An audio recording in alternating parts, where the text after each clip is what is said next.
बात साचे छे हमर जवानी अभी काचे छे सुने रे छोरा बात साचे छे हमर जवानी अभी काचे छे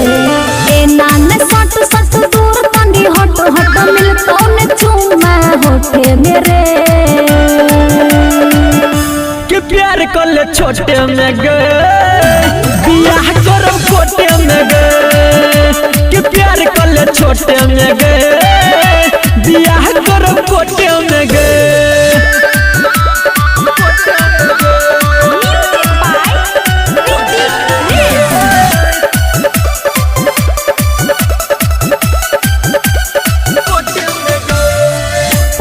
छियै नौआ में बगल वाला गौआ में गे छोरी ललटे न देबो पढ़ल तोरा पे न देबो हाँ हाँ पढ़ छियै नौआ में बगल वाला गौआ में गे छोरी ललटे न देबो पढ़ल तोरा पे न देबो परन कराई मच्छी है तो न फराई अभी दूध पिए छिए लोटे मेरे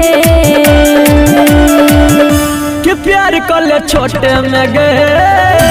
बियाह करब कोटे में गे के प्यार कर ले छोटे में गे बियाह करब कोटे में गे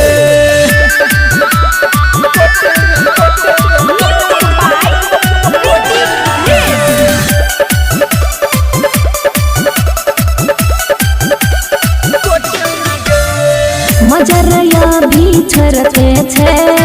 दुनुटी कोरा बेरते छे जवान भोज बेसाल भर में पानी जब परतो जर में हाँ हाँ मजरया भी छरते छे दुनुटी कोरा हमर बेरते छे जवान भोज बेसाल भर में पानी जब परतो जर में पंकज संदीप मिलतो नहीं कि तू बुझले इशारा हमर मोटे मेरे तो प्यार कर ले छोटे में गे बियाह करब कोटे में गे तो प्यार कर ले छोटे में गे बियाह